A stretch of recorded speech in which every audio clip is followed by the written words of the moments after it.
우리에게 성경을 풀어주실 때에 우리 속에서 마음이 뜨겁지 아니하더냐 하고, 곧 그때로 일어나 예루살렘에 돌아가 보니 11 제자 및 그들과 함께한 자들이 모여 있어 말하기를 주께서 과연 살아나시고 시몬에게 보이셨다 하는지라.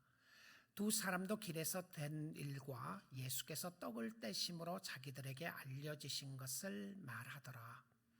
이 말을 할 때 예수께서 친히 그들 가운데 서서 이르시되 너희에게 평강이 있을지어다 하시니, 그들이 놀라고 무서워하여 그 보는 것을 영으로 생각하는지라.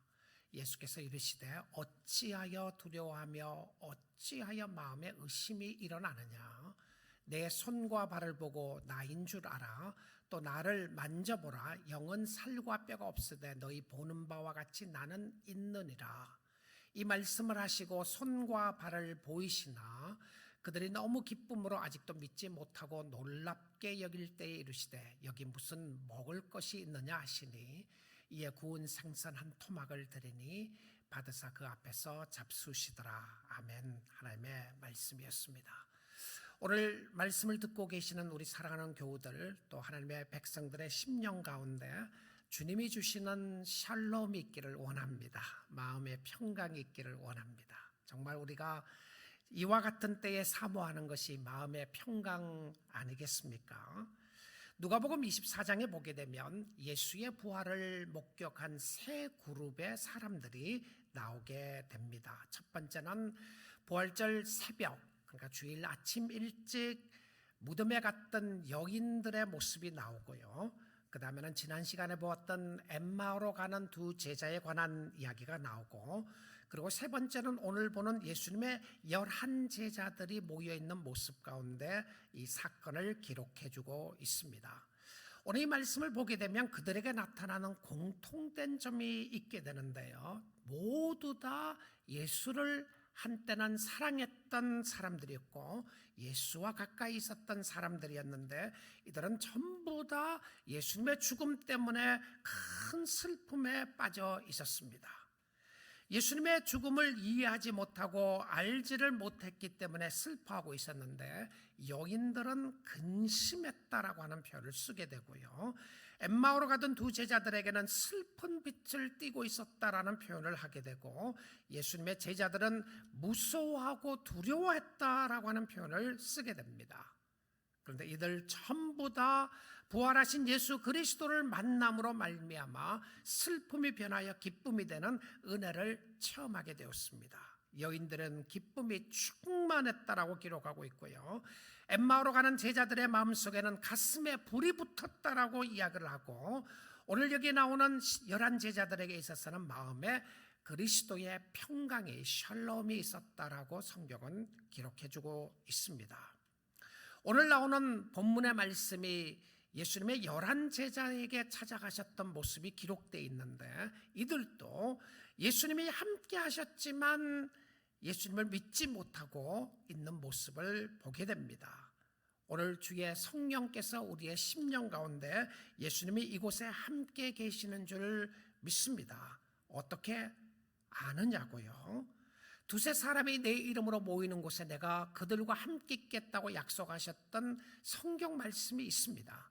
우리는 예수 이름으로 모였습니다. 두세 사람만 모이는 것이 아니라 예수님의 이름 아래 우리가 함께 주님을 예배하는 가운데 있기에 성령께서 말씀하신 것처럼 오늘 주의 영이 우리와 함께 하시고 예수 그리스도가 우리와 함께 하시는 줄 믿습니다. 사랑하는 성도 여러분, 그럼에도 불구하고 슬픔이 있습니까? 두려움이 있나요? 근심이 있습니까? 낙심되고 좌절됩니까? 힘들고 어려우시나요? 그것은 오늘 예수를 만나라고 하는 사인입니다. You need Christ. 여러분이 예수가 필요하다고 하는 사인을 하시는 것이죠. 우리가 마음에 있는 감정 그 자체가 잘못된 것이 아닙니다. 슬픔 가운데 있는 사람들에게 슬퍼하지 말라고 해서 그것이 해결되는 것이 아니었어요. 예수님이 원하시는 것은 슬퍼하지 말고 염려하지 말고 하나님을 의지하라는 것이었습니다. 주님 의지하라는 것이죠. 자, 오늘 제자들에게 찾아가신 예수님이 제자들에게 이런 말씀을 하고 있는 것을 보게 됩니다. 38절 보겠습니다. 예수께서 이르시되 어찌하여 두려워하며 어찌하여 마음에 의심이 일어나느냐. 자, 두 가지를 물으세요. 어찌하여, what happened? 왜 당신은, 왜 너는 무서워하고 어찌하여 마음에 의심이 일어나느냐. 자, 이 두 가지 질문 속에요, 두려움과 의심은 연결되어 있습니다. 두려워하기 때문에 의심하고 의심하기 때문에 두려워하는 것입니다. 자, 예수님이 오늘 우리들에게도 하시는 표현입니다. 어찌하여 슬프냐, 어찌하여 절망하며 어찌하여 낭망하며 어찌하여 두려워하고 어찌하여 의심하느냐라고 이야기를 하시는데요, 이 말씀은 예수님이 사랑하는 제자들에게 하셨다는 말씀입니다. 세상 사람들에게 왜 두려워하고 왜 염려하고 왜 걱정하느냐고 이야기한 것이 아니라 오늘 예배하러 오신 여러분들에게, 오늘 말씀을 듣고 계시는 여러분에게 이 아침 시간에 물으시는 거예요. 왜 그렇게 근심이 많으냐, 왜 그렇게 염려가 많으냐, 왜 그렇게 힘들고 어려웠냐라고 물어보는데요. 자, 예수님을 보면서 두려워하게 되었던 말씀을 누가복음 24장 37절에는 이렇게 이야기를 합니다. 그들이 놀라고 무서워하여 그 보는 것을 영으로 생각하는지라. 부활하신 예수님을 보면서도 그가 고스트인 줄 알았다는 거죠. 귀신인 줄 알았어요. 영인 줄만 알았다는 것입니다. 자, 이 말씀 속에서 볼 수 있는 것은 그들은 예수님의 말씀을 들었음에도 불구하고, 예수님을 보고 있음에도 불구하고 믿지 못하는 거예요. 부활할 것이라고 말씀했는데 진짜 부활하신 것을 보니까 믿지 못하고 의심하는 겁니다. 그런데 이 의심은요, 특별히 성도들에게 깊이 자리 잡고 있습니다. 말씀을 한번 들었던 사람들이 말씀에 대한 의심을 하는 거죠. 하나님의 살아계심을 경험했던 사람들이 하나님의 살아계심을 다시 의심하게 되는 역사를 보여주는 겁니다. 철로 역정을 쓴 존 번연도 그의 책에서 여러 번 의심에 대한 이야기를 하고 있고 고백을 합니다. 그는 이렇게 고백을 합니다. 의심의 골짜기보다 더 위험한 곳은 없다. 그 땅은 피곤한 나그네를 죽음에 이르는 깊은 잠에 빠지게 한다.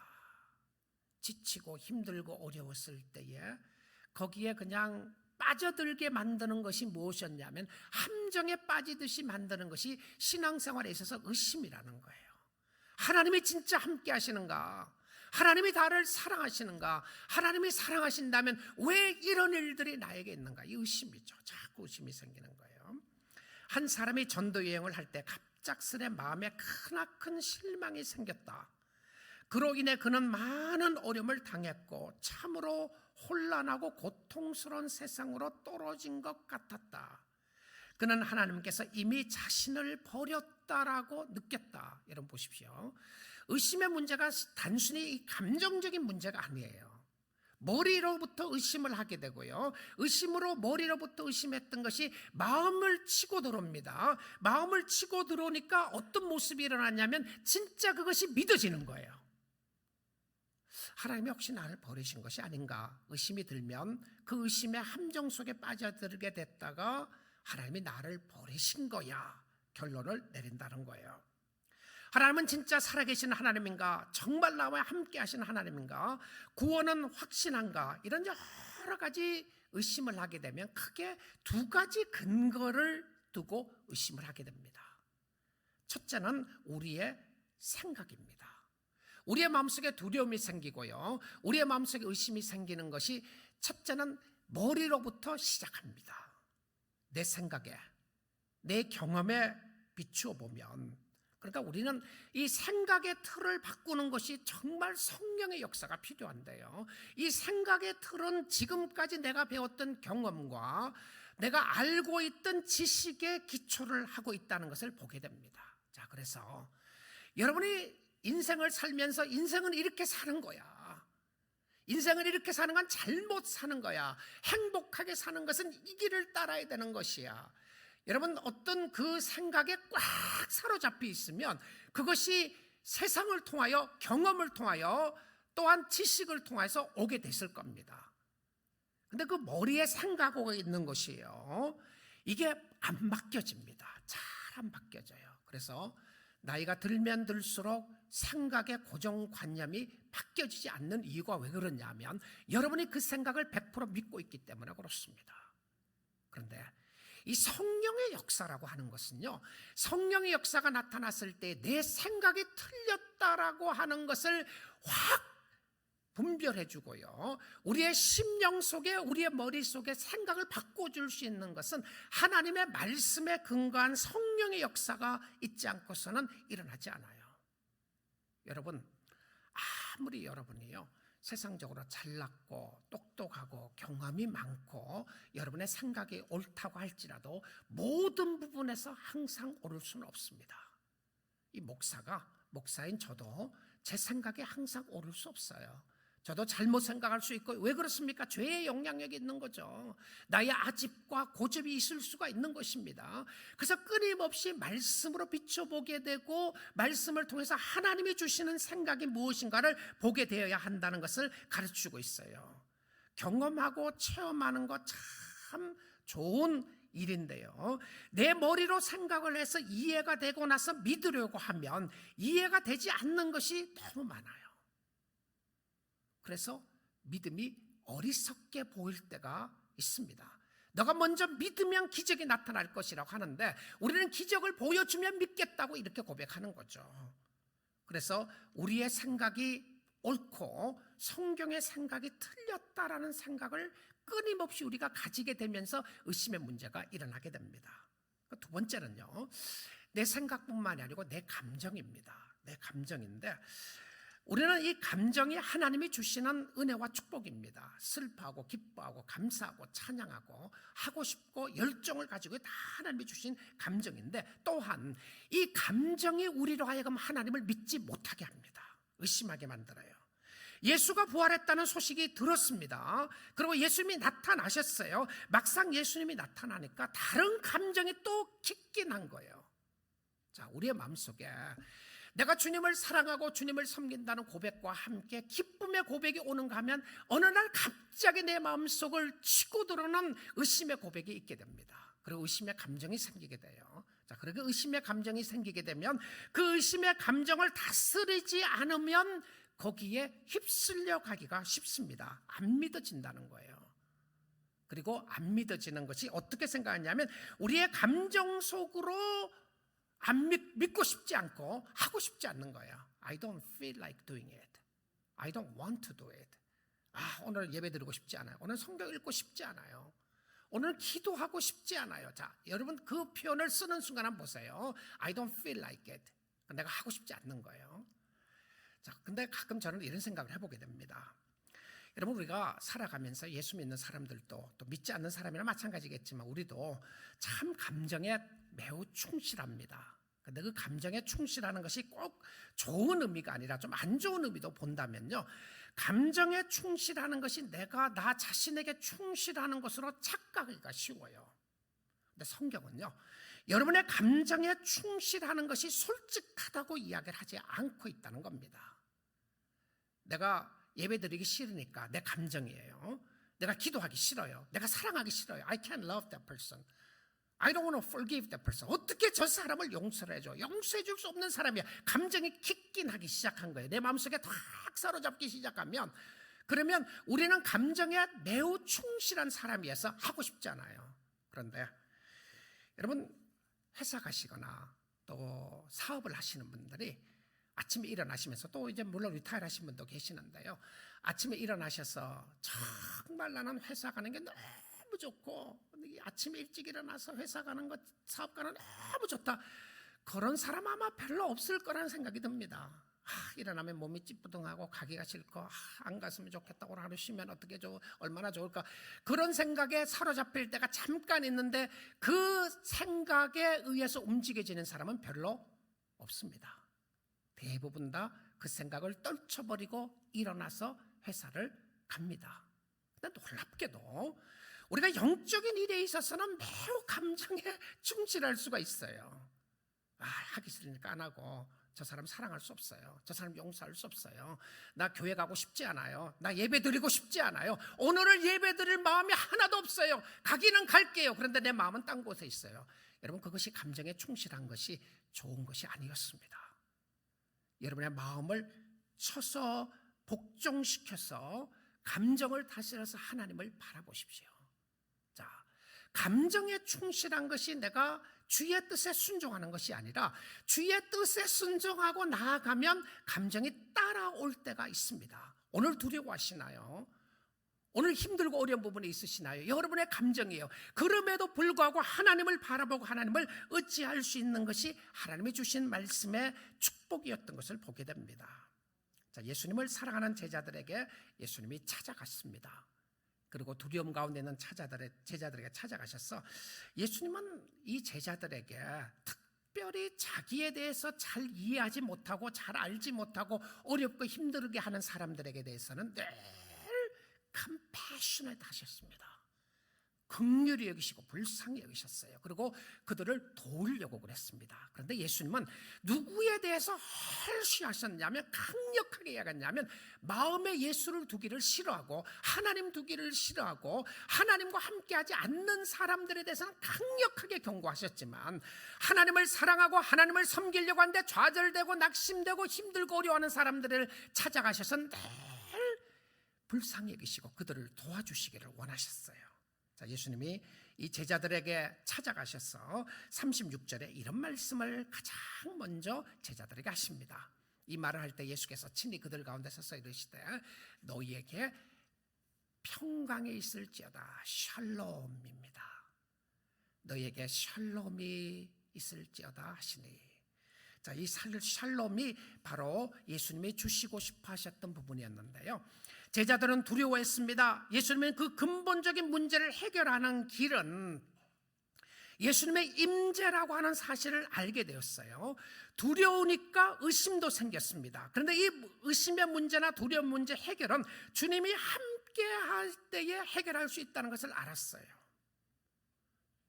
자, 그 제자들에게 예수님이 이렇게 말씀하셨습니다. 41절부터 43절인데요. 그들이 너무 기쁨으로 아직도 믿지 못하고 놀랍게 여길 때에 이르시되 여기 무슨 먹을 것이 있느냐 하시니, 그 다음 9절 넘겨주세요. 이에 구운 생선 한 토막을 드리니 받으사 그 앞에서 잡수시더라. 이제 부활하신 예수님의 모습이에요. 예수님이 육의 모습을 가지고 계시면서 또 그것과 함께 예수님이 식사를 하신 모습으로 이야기를 해주고 있습니다. 예수님은 영도 함께 있었고 육도 함께 있었던 것을 보여주는데요. 그런데 이 두려움의 문제는 반드시 하나님의 임재 역사와 관계가 있습니다. 그러니까 내가 누구와 함께 하고 있느냐를 확인해야 돼요. 내 옆에 누가 있느냐를 확인하는 거예요. 나는 진짜 혼자 사는 외톨이인가? 내가 인생의 길을 걸어가면서 아무도 나를 이해할 수 없고 알 수 없어. 내 남편도 이해하지 못하고 내 아내도 이해하지 못하고 내 자녀들 있지만 아무도 나를 이해하지 못한다고 생각하는 그 외로운 길을 혼자 가는 길인가? 여러분, 어떤 부분은 혼자 가죠. 그렇죠. 가족이 있어도 혼자 짊어지고 가야 할 자기의 십자가가 있고 자기의 짐이 있습니다. 그런데 기억하셔야 될 것은 무엇냐면요, 여러분, 예수 그리스도는 여러분의 혼자 길을 걷게 내버려 두시지 아니하시고 늘 함께 하시고 동행하시는 줄 믿습니다. 지금도 예수님이 함께 하고 있고 예수님이 여러분 안에 계시고 예수님이 여러분 옆에 계신다는 것을 확인하면 나아갈 수 있게 돼요.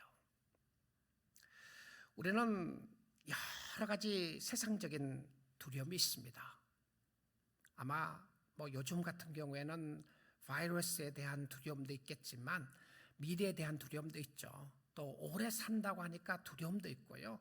오래 살 수 있다니까 좋은 부분도 있지만 또 병에 걸릴까 봐 두려움도 있고, 정말 우리는 살아가면서 여러 가지 힘들고 어려운 두려움이 있어요. 근데 그것과 함께 우리의 심령 속에 있는 영적인 두려움도 있습니다. 예수님이 함께 하시고 예수님이 임재하시고 예수님이 주관하시고 붙잡아 주심에도 주심을 알면서도 불구하고 갖게 되는 두려움이 있는데, 그 상황 속에서 확인해야 되는 것은 무엇이었냐면 정말 여러분의 삶 속에 인격적으로 예수 그리스도를 만나는 겁니다. 머리로 알고 있는 것이 아니라 힘들고 어려운 상황 가운데서, 내가 환난 가운데서 어려움이 있을 때 주님이 나와 함께하고 있는가, 주님이 나를 붙잡고 계시는가, 그런데 이 두려움의 문제에서는 늘 주님의 임재를 확인시켜 주십니다. 그러니까 주님의 임재를 확인하면 해결될 수 있는 거죠. 성경은 믿음의 조상들에게도 주님의 임재를 확인시키면서 아브라함에도 그렇고 이삭에도 그렇고 야곱에도 그렇고 요셉의 삶 속에도 그렇고 또 이스라엘 백성들에게도 늘 두려워하지 말려고 이야기를 하면서 하나님의 함께 하심을 이야기하는데요. 창세기 15장 1절 한번 보도록 하겠습니다. 이후에 여호와의 말씀이 환상 중에 아브라함에게 임하여 이르시되 아브라함아 두려워하지 말라. 나는 네 방패요 너의 지극히 큰 상급이니라. 이 후에라고 하는 것은요, 어떤 그 전에 어떤 사건이 있었던 것이죠. 그 전 창세기 14장에 보게 되면 아브라함이 자기의 사랑하는 조카 롯을 빼앗기게 됩니다. 다른 사람들이 쳐들어와서 롯을 데리고 가게 되고, 그리고 말미암아 자기 집에서 길리온 용사들과 함께 가서 롯을 구출해 오는 역사가 있게 됩니다. 그 이후에 그돌라오멜 왕과 여러 왕들이 동맹을 맺어서 아브라함에게 쳐들어온다는 소식을 듣게 됩니다. 현실입니다. 여러분, 우리는 현실을 외면하는 사람들이 아닙니다. 예수 믿는 사람들은 착각 속에 산다거나 현실은 아무것도 아니라거나 어려움이 있어도 아무 어려움이 없다고 생각하는 자기의 생각에 사로잡혀 사는 사람들이 아니고요, 현실을 바로 보는 것이 굉장히 중요합니다. 여러분, 어떤 현실에 살아가시고 계십니까? 여러분을 두렵게 하고 힘들게 하는 요소들은 무엇인가요? 그것이 물질적인 겁니까? 경제적인 겁니까? 자녀들에 관한 것입니까? 아니면 건강에 관한 것인가요? 아마 사람마다 조금씩 다를 것입니다. 그런데 현실이 있는 거죠. 근데 그 현실 속에서 나타나셔서 아브라함에게 이렇게 말씀하십니다. 아브라함아 두려워하지 말라. 자, 아브라함아 두려워하지 말고 염려하지 말고 걱정하지 말려고 끝나는 것이 아니라 그 다음에 하시는 말씀을 보면 뭐라고 하시냐면 나는 너의 방패다라고 이렇게 이야기를 하십니다. 나는 너의 방패다. I am your shield. 내가 너의 방패다. 여러분, 방패는 언제 필요합니까? 전쟁할 때의 방패는 이 무기로서 내가 다른 사람을 상대방을 찌르고 상대방과 싸우기 위해서 필요한 것이 아니라 상대방으로부터 막는 겁니다. 자, 아브라함이 두려워하고 있는데 아브라함이 두려워하는 가운데서 하나님이 이렇게 이야기하지 않았어요. 내가 너에게 최신식 무기는 다 줄게. 너가 가지고 있는 무기는 저 사람이 가지고 있는 것보다 훨씬 더 강력하고 화력이 세고, 저 사람이 활을 쏠 때 너는 활뿐만 아니라 내가 총을 줄 수 있도록 할 테니까 걱정하지 마라. 내가 수류탄도 줄 테니까 너에게 필요한 거 다 줄 테니까 두려워하지 말려고 이야기하지 아니하시고, 하나님이 뭐라고 그러시냐면 나는 너의 방패다라고 이야기를 합니다. 여러분, 이 부분은 하나님이 친히 막아주시겠다는 것이잖아요. 하나님이 친히 싸워주시겠다는 것이죠. 영적 전쟁은 여호와께 속한 것이라고 말씀하셨을 때에 우리는 그 여호와 하나님을 믿고 의지하고 나가면 되는데, 우리는 때로는 이렇게 이야기를 합니다. 주님, 나에게 필요한 거 다 주세요. 내가 알아서 싸울게요. 내가 알아서 다 해결할 테니까 주님은 내가 원하는 거 주시기만 하면 됩니다. 무슨 주님 다른 것 이야기하세요. 근데 주님은 뭐라고 그러시냐면 너에게 정말 필요한 것은 다른 것이 아니라, 세상 그 어떤 것이 아니라 It's me. You need me. 너는 내가 필요한 거야. 너는 내가 필요한 거야. 나는 너의 방패가 될 것이고 너의 지극히 큰 상급이니라. 여러분, 지금 와서 상급 이야기를 왜 해요?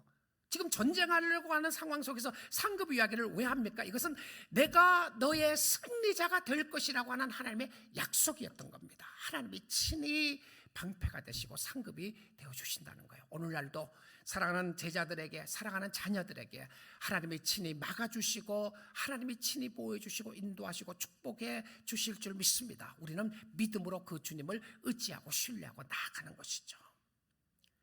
자, 이사야서에도 이런 말씀을 하고 있는데요. 이사야 41장 10절입니다. 두려워하지 말라.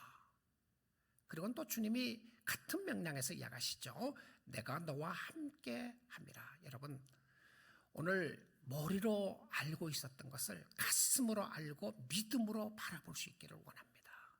정말 주님이 여러분의 삶 속에 내가 너를 버리지도 않고 떠나지도 않고 함께하겠다고 하는 약속을 꽉 붙잡고 나가게 되면 어떠한 두려움과 근심과 염려와 걱정이 있다고 할지라도 여러분의 마음속에 하나님의 평강으로 인도하시고 축복해 주실 줄 믿습니다. 내가 너와 함께함이라 놀라지 말라. 놀라지 말라. 나는 네 하나님이 됨이라. 나는 내가 너를 굳세게 하리라. 참으로 너를 도와주리라. 참으로 나의 의로운 오른손으로 너를 붙들리라. 우리 잘 아는 말씀이잖아요. 언제 주셨습니까? 두려움 가운데 주셨어요. 두려움 가운데. 우리가 이 땅에 살아나가면서 알지 못하는, 알 수 없는 여러 가지 상황과 형편 가운데 있을 때에 정말 오늘 믿음의 사람들이 믿음으로 살아야 될 것을 보여주는데 그것이 무엇이냐면 하나님의 임재입니다. 하나님이 함께하는 것을 확인하고 그 하나님 신뢰하고 의지하고 나아가는 것이죠. 감정적이고 세상적인 두려움이 사라지면 온전히 하나님을 두려워하여 섬기게 됩니다. 세상의 두려움이 사라지게 되면 하나님을 두려워하게 돼요. 하나님에 대한 두려움이 사라지면 세상에 대한 두려움이 우리의 심령을 엄습해오게 됩니다. 여러분, 하나님을 두려워하지 않는 것은 세상의 두려움에 사로잡혀 있게 되면 하나님이 보이지 않아요. 근데 하나님이 나의 심령 속에 보이게 되면 놀랍게도 주님이 주시는 담력이 생기게 됩니다. 주님은 저와 여러분에게 이 땅에 살아나가기 위해서 담력을 길러라.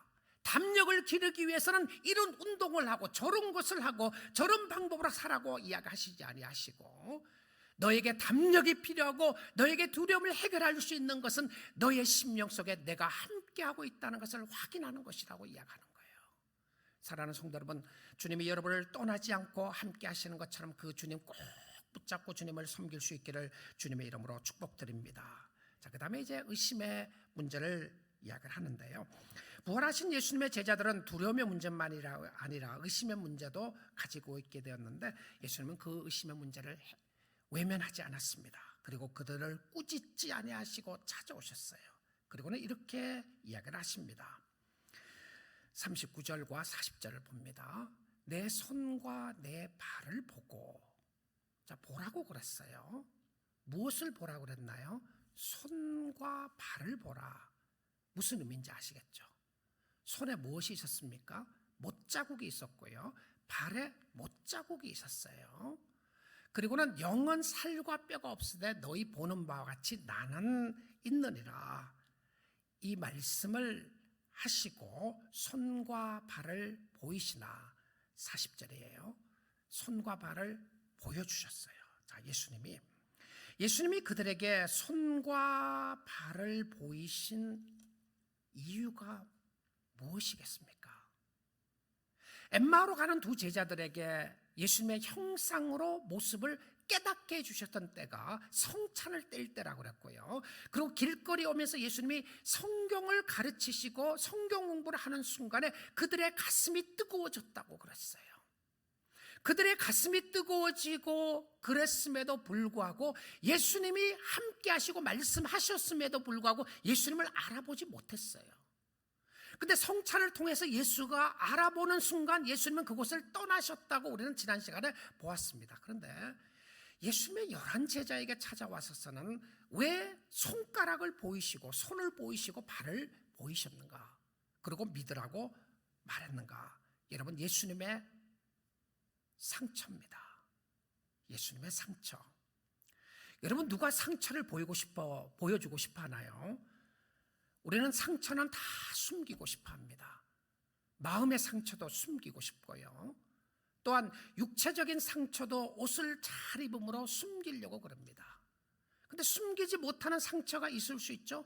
저에게도 숨기지 못하는 손에 상처가 있습니다. 숨기려고 그래도 못 숨기는 거예요. 이거 가리려고 한참 오랫동안 가렸던 때가 있었어요. 제가 티네이저 사춘기 때는 이 손가락 가리려고 얼마나 조심히, 그래 악수하는 거 제가 너무 싫었어요. 혹시 악수하다가 어느 분이 깜짝 놀라면 너무 제가 죄송했고 그랬어요. 근데 제가 이 어릴 때 이 손가락은 작두에 잘린 겁니다. 어떤 사람은요, 진짜 저 하여튼 얄미운 사람들이 있어요. 저보고 군대 가기 싫어서 잘랐어요 그러더라고요. 이야, 대단해요. 목사 보고 군대 가기 싫어갖고 손 잘랐냐고.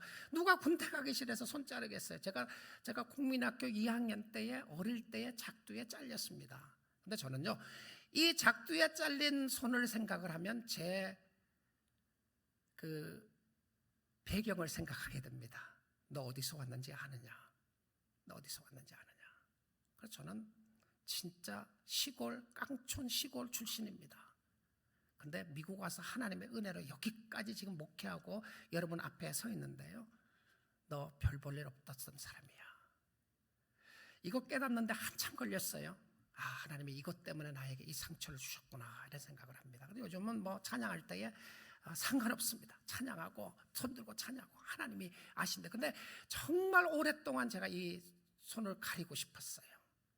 그리고 이 가리기 위해서 뭔가를 할 수 있는 것이 없는가, 그 하나님 앞에 정말 어렸을 때 간절하게 기도했습니다. 하나님은 능력의 하나님 것을 믿습니다. 살아계신 하나님 것을 믿습니다. 하나님이 살아계신 걸 내가 아는데 나 손가락 자라나게 해주세요. 자라게 해주시면 내가 주를 위해서 뭐든지 하겠습니다. 나는 근데 제가 지금 돌아봐도 정말 믿고 기도했어요. 살아나게 해달라고, 자라게 해달라고 기도했어요. 근데 하나도 안 자랐어요. 하나도 안 자랐어요. 근데 지금은 어느 날 제가 깨닫게 됐던 게, 나 자신을 돌아보게 하고 내 과거를 생각해 보게 되고, 여러분 이민 오실 때에 정말 힘들고 어려웠던 분 많이 있으시잖아요. 근데 그때를 생각하게 하시는 하나님의 역사가 있어요. 오늘 아무리 잘 돼도 내가 힘들었던 때를 생각하면 감사가 나오잖아요. 그때 그렇지, 내가 힘들고 어려웠을 때 하나님이 나와 함께 하셨어. 6.25 사변을 겪었던 분들은 그때 힘들고 어려웠던 때를 생각을 하면 하나님 앞에 감사하지 않을 수가 없잖아요. 다 상처가 있어요. 자, 상처입니다. 근데 예수님이 왜 제자들에게 못자국이 있는 손과 발을 보이셨을까? 예수님의 상처입니다. 첫 번째 이유는요, 아마 이런 부분이었다고 생각이 듭니다. 고난은 너를 위한 것이었어. 내가 스스로 내가 잘못해서 고난에 생기게 되고 상처가 있는 것이라. 저는 제 잘못으로 상처가 있는 사람이었어요. 근데 예수님은 잘못한 것이 없는데도 상처를 가지고 있었는데, 부활하신 예수님의 몸에 상처를 가지고 있었다는 것을 생각해 보십시오. 그래서 못자국 난 손과 발은, 이 고난은 실패의 고난이 아니라 승리의 고난이었고 나를 살린 고난이었다라고 하는 것을 보여주시는 것입니다. 그리고 이 고난당한 사람들에 있어서 고난의 상처를 보여주면서 I've been there, I know, 내가 거기 있었어, 나도 고난당했어, 나도 아픔이 뭔지를 알아. 주님이 그러시는 거예요. 그냥 아무 일이 없는 것처럼 이야기를 하고 말하는 것이 아니라 I've been there, 내가 그때 있었어, 내가 너가 당하는 고난이 무엇인지를 알고 있다, 주님이 말씀하시는 거예요. 그리고 세 번째 이유가 참 마음에 와닿는 이유를 생각해 보는데, 이건 스펄전 목사님이 이 본문에서 설교하는 가운데 이런 말씀을 하셨어요. 예수님이 왜 상처 있는 손과 발을 보이셨을까? 그것은 다시 오실 주님을 보여주시기 위함이었다. 그리고선 이렇게 이야기를 합니다. He is coming to judge the world. 그러니까 다시 오실 주님은 그때 오실 때는 상처를 보이면서 세상을 심판하시기 위하여 오시는 모습을 보여줬다는 거예요. 그러니까 주님을 믿지 않는 사람들, 너 나 상처 봐라. 야, 예수님이 그 상처를 보이면서 너가 나를 죽인 거야. 너의 죄 때문에 나를 죽였는데 너는 나를 믿지 않았기 때문에 구원받지 못하는 거야. 이렇게 이야기했다는 거예요. 죄인들을 향한 하나님의 심판의 증거였다는 겁니다. 그리고는 설교 가운데 이런 이야기를 해요. 천국에 가면 못자국 난 손과 창자국 난 옆구리를 가지고 상처난 자국을 볼 수 있는 몸은 예수님의 몸밖에 없다. 그러니까 우리는 다 새로운 육으로 거듭나게 되고요, 새로운 육으로 덧입혀지게 되는데, 우리가 하늘나라에 가게 되면 예수 그리스도가 재림하시는 그 순간을 위해서 우리의 육이 살아나게 되는 거죠. 육신을 가지게 돼요. 영만 가는 것이 아니고요.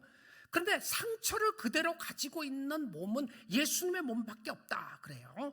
그의 상처는 우리를 향한 크신 사랑을 이야기하는 것이다.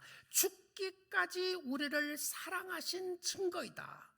그의 상처를 보는 것은 피 흘림이 없이는 죄사함이 없음을 말한다. 그래서 예수님의 상처를 그대로 보여주신 거예요. 앨리스터 맥그라트 목사님은 이렇게 이야기를 했습니다.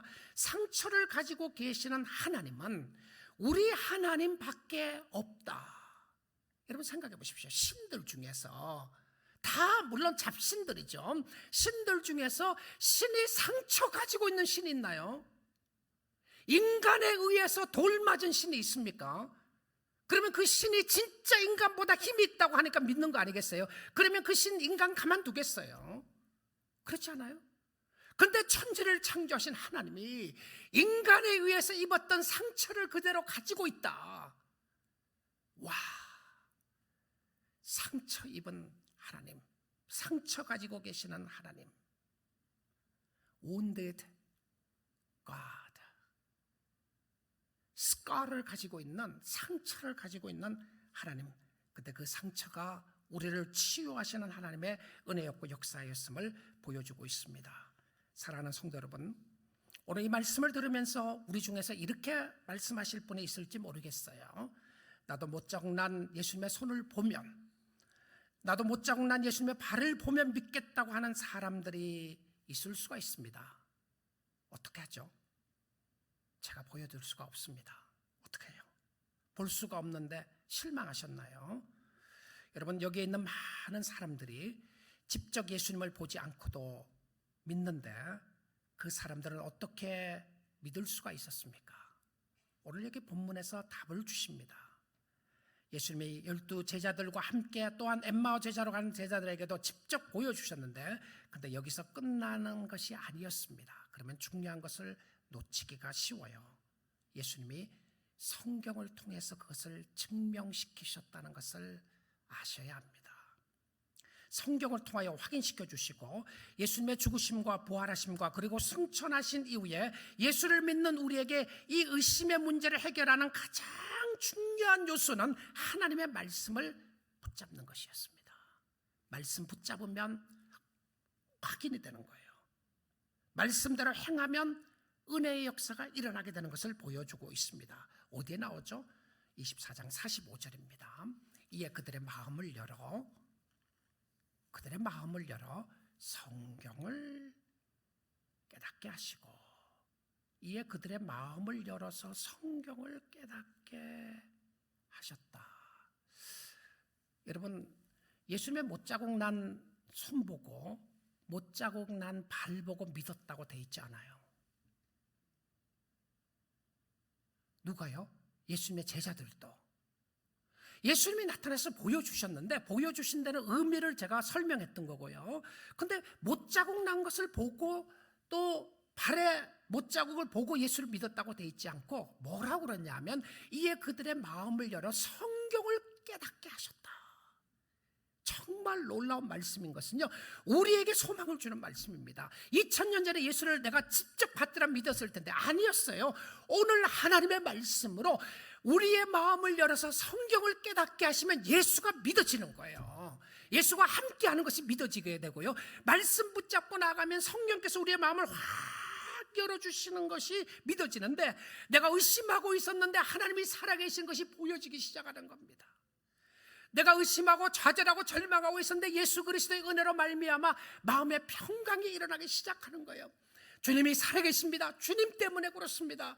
나는 열심히 이것을 하면 주를 만날 수 있을 것이라고 생각했는데 어느 날 말씀을 듣는 그 순간에 성령께서 마음을 확 열어주시는 거예요. 그래서 이것이 예수님의 11 제자에게 하셨던 말씀이었습니다. 그리고 엠마오로 가는 2 제자에게도 이런 말씀을 하셨죠. 32절 한번 보겠습니다.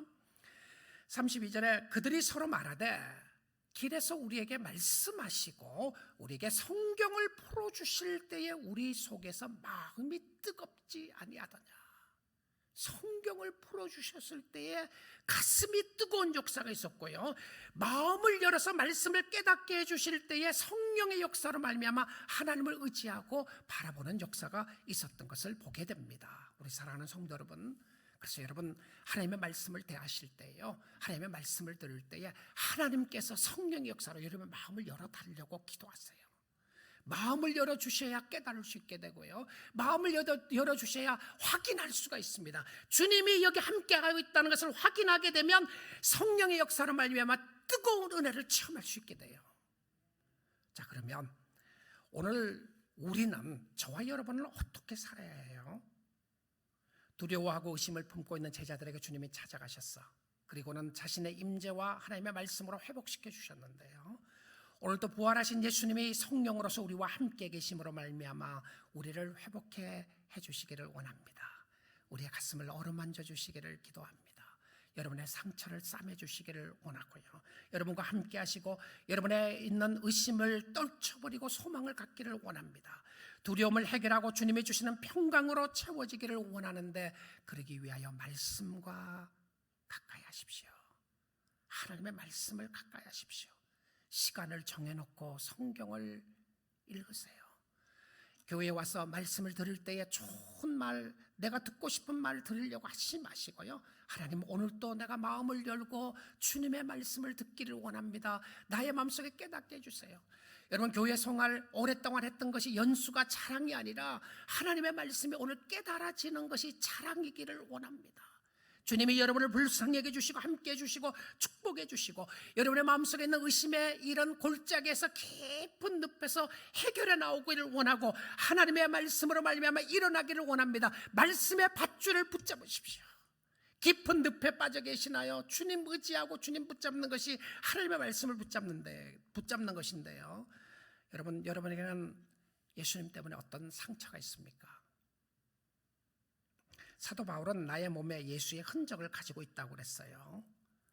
세상 두려워하지 말고, 환난을 두려워하지 말고, 문제를 두려워하지 말고, 실패를 두려워하지 말고, 미래에 일어나지 않는 일들에 대해서 너무 염려, 걱정, 근심하지 말고 오늘 주님 의지하고 주님을 붙잡을 수 있기를 원합니다. 고린도후서 4장 16절에서 18절 보겠습니다. 그러므로 우리가 낙심하지 아니하노니. 자, 우리가 낙심하지 않는 이유는 무엇이었냐면 우리의 겉사람은 낡아지나, 여러분, 이것이 우리의 현실입니다.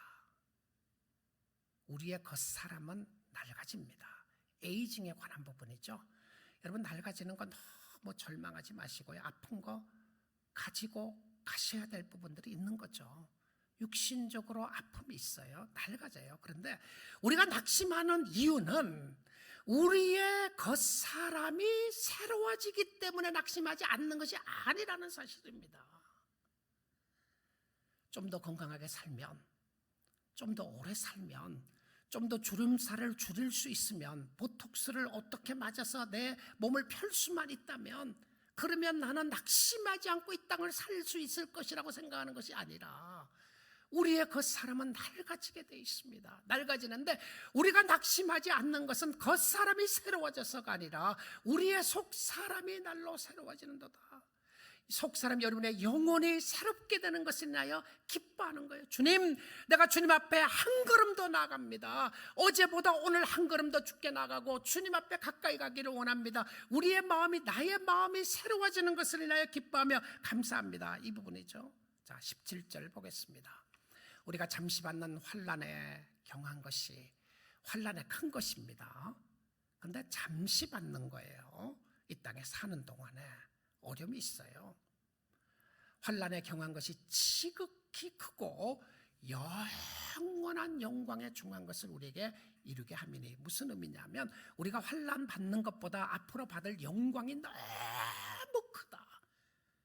비교할 수 없는 하나님의 영광을 우리는 하나님 앞에 가게 될 것이다. 이게 뭡니까? 하나님의 임재에 관한 확인입니다.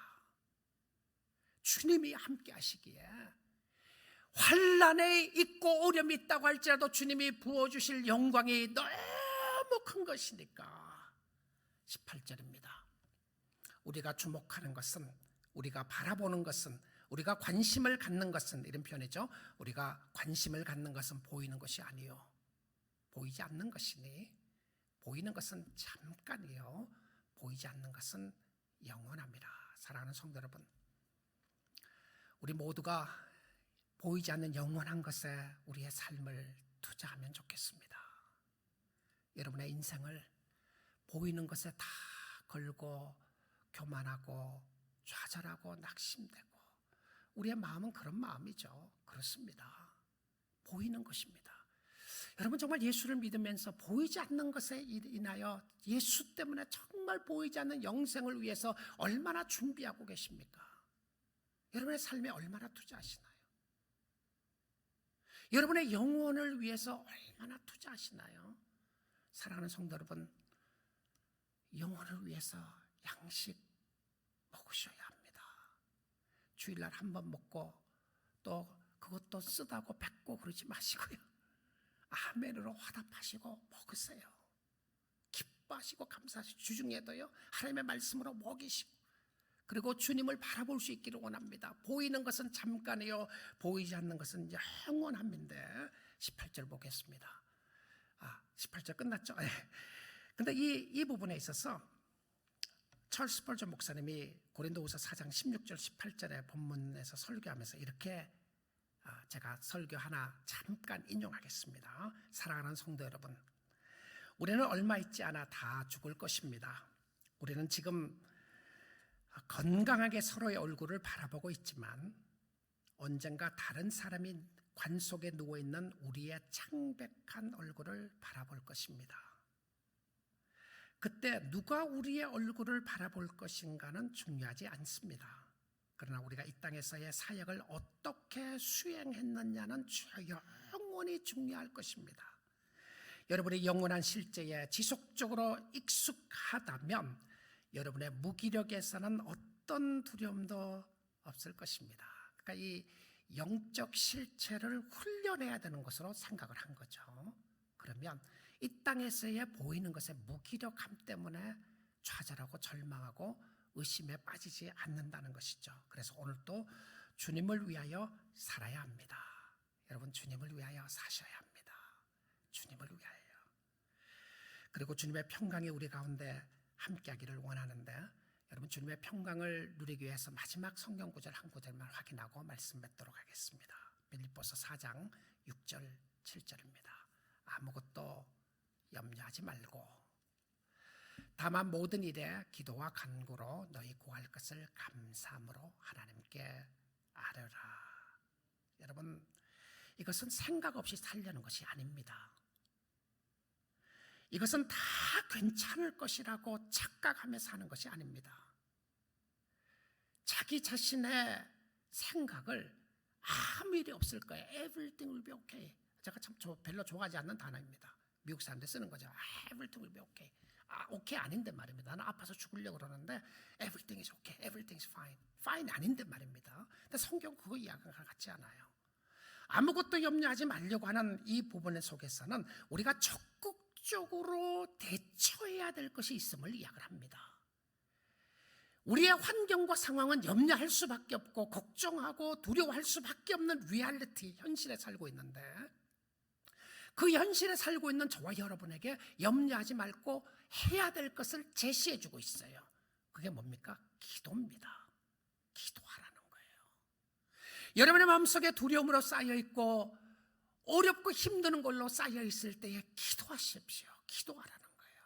하나님을 의지하고 하나님 앞에 기도하라. 근데 기도를 하는데 어떻게 기도하라고 되어 있습니까? 감사함으로 하나님께 아뢰라. 아니, 지금 감사할 수 있는 환경입니까? 감사할 수 있는 상황입니까? 여러분, 비교하게 되면 결코 우리는 환경을 통해서 감사할 수가 없어요. 나보다 더 잘난 사람이 늘 있습니다. 주위에 비교하게 되면 정말 열등감 때문에 감사할 수 없는 요건과 상황이 많이 있는 것이죠. 근데 염려하지 말고 기도하라고 그래요. 자, 기도를 하면 하나님이 우리의 기도를 원하는 대로 들어주시나요? 아픔을 위해서 기도했더니 그 사람이 활떡 일어나던가요?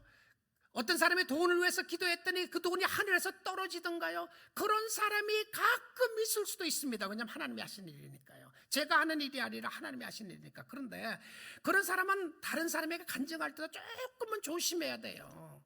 기도했더니, 나는 가난을 위해서 기도했더니 가난의 문제를 다 해결해 주시고 부자가 됐다라고 이야기를 하면, 정말 기도하고 부자가 안 된 사람들은 어떻게 되는 겁니까? 그 사람이 기도 안 해서 그러나요? 그 사람이 믿음이 없어서 그러나요? 그 사람은 하나님을 사랑하지 않아서 그러나요? 병을 위해서 기도하는데 정말 하나님의 능력의 역사로 병 낫는 역사가 일어납니다. 그래서 병을 위해서 기도하라고 그러셨어요. 그런데 병을 위해서 기도했는데 결과적으로 다 죽었어요. 다 죽습니다. 그러면 그 사람은 기도 안 해서 그러나요? 믿음이 없어서 그러나요? 저는 정말 아까도 말씀드렸지만 제가 손가락이 요게 조그만한 요만큼이라도 살아나기를 위해서 기도했어요. 믿었어요. 하나님이 안 들어주셨는데 그러면 하나님이 안 계신가요? 하나님이 내 기도는 안 들으시고 외면하신 것이었습니까? 여러분, 기도하셔야 합니다. 기도하세요. 그런데 우리는 7절 말씀을 별로 좋아하지 않는 것 같아요. 6절에서 끝납니다. 근데 7절이요, 이게 기도 응답입니다. 그리하면 모든 지각에 뛰어난 하나님의 평강이, 자, 이 다른 성경에서 이렇게 번역되어 있어요. The peace of God which transcends all understanding. 자, 아까 제가 그랬죠, 우리의 머리와 감정을 가지고 우리는 이 땅에 지배받고 살아간다고요.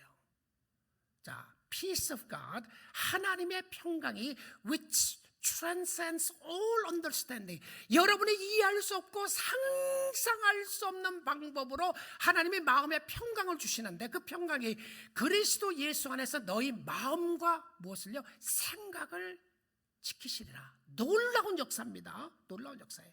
기도 안 하는 것이 아니라 기도하는데 여러분 생각대로 응답 안 됐음에도 불구하고 놀랍게도 하나님이 주신 평강이 있는 거예요. 내 평생에 가는 길 순탄하여 늘 잔잔한 강 같든지 큰 풍파가 무섭게 몰려와도 내 영혼은 평강해, 편안해. 윌리엄 스패폴드는 사랑하는 아내를 잃고요, 사랑하는 자녀들을 배 사고로 잃고 났던 그 현장에 가서 썼던 찬송이었습니다. 놀랍게 이해할 수 없는 상황 속에서 하나님이 주신 평강이 그의 마음을 감싸오고 있게 되는데, 그 평강 때문에 하나님을 찬양하기 시작했던 것입니다. 그의 상황이 쉬웠다거나 그의 상황이 아무 문제가 없었던 것이 아니라 그의 형편과 상황이 힘들고 어려웠음에도 불구하고 알 수 없는 그리스도의 평강이 그의 마음을 확 잡고 있는 거예요. 사랑하는 성도 여러분, 이 평강을 붙잡으면 오늘 감사할 수 있습니다. 오늘 찬양할 수 있어요. 여러분의 형편과 상황 속에서 주님 바라볼 수 있습니다. 주님 의지하십시오. 하나님의 공평하신 하나님께서 똑같은 평강을 우리에게도 주시는 거예요. 여러분에게도 주시는 겁니다. 그래서 오늘 우리는 주님을 사랑하고 주님을 의지한다고 말할 수가 있습니다.